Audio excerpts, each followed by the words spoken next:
মুড়ির মোয়া খেয়েছেন না? মানে এই গুড়টা দিয়ে যদি আপনি মুড়ির মোয়াও বানাই খান, সেই লাগবে। মানে সেই মজাটা পাবেন। মানে আমাকে মনে রাখবেন এক কথায়।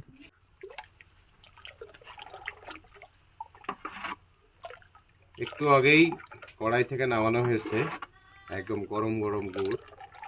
এটা হচ্ছে আমাদের মধুলালি যেটা বলি আমরা, নলেন গুড় অনেকে জানেন আর কি, নলেন বলে চেনেন। পাশাপাশি কেউ রাব, কেউ তোয়াক এই নামে চেনেন।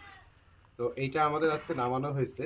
এটা এখন যে কনসিস্টেন্সি দেখছেন আমরা কাছ থেকে দেখাই, এই কনসিস্টেন্সি কিন্তু আরো 1 ঘন্টা যখন একে জিরানো হবে, মানে রেস্ট দেওয়া হবে আর কি, কনসিস্টেন্সি কিন্তু আরো বাড়বে, আরো গাঢ় হবে এবং অনেকটা মধুর যে ঘনত্ব সেই ঘনত্বে পাবেন। এখন যে পর্যায়ে আছে আমরা যদি একটু বাটিতে নিয়ে দেখি, অনেক গরম এটা। বাটিটা যদি একদম স্বচ্ছ কাঁচের হতো তাহলে আপনাদেরকে দেখানো যেত। তারপরেও আমরা উপর থেকে একটু কালারটা দেখার চেষ্টা করি যে কি অবস্থা। এবং মাশাআল্লাহ অনেক সুন্দর কালার আসছে এবং খেতেও মজা হবে। আমি একটু টেস্ট করব আপনাদেরকে বোঝানোর জন্য।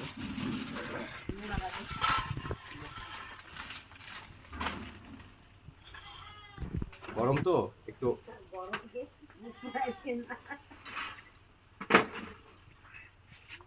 সেই সেই মজা। মানে এখনো কনসিস্টেন্সি সেরকম হয় নাই, কিন্তু তারপরও মানে যে টেস্ট মনে হচ্ছে মধুর চেয়েও বেশি মিষ্টি। আমরা আজকে একটু মুড়ি দিয়ে খাওয়ার চেষ্টা করব। আমরা তো অনেক সময় সকালবেলা হচ্ছে আমাদের দিনের শুরুটাই হয় হচ্ছে খেজুর রস আর মুড়ি দিয়ে, পাশাপাশি হচ্ছে লাল গমের আটার রুটি আর হলো হচ্ছে এই গরম গরম গুড় দিয়ে। তো আজকে আমরা তাদেরকে দেখানোর চেষ্টা করি এই যে মুড়ি দিয়ে খাবো আজকে আমরা।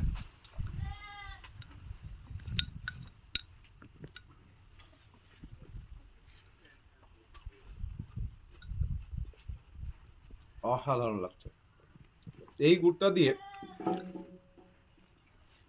মুড়ির মোয়া খেয়েছেন না? মানে এই গুড়টা দিয়ে যদি আপনি মুড়ির মোয়াও বানাই খান, সেই লাগবে। মানে সেই মজাটা পাবেন। মানে আমাকে মনে রাখবেন এক কথায়। তাহলে দেরি না করি, যারা চাচ্ছেন জাস্ট আরেকটু দেখিয়ে যে আমাদের চামচে দেখেন কালারটা, খালি দেখেন, অসাধারণ। মিস করবেন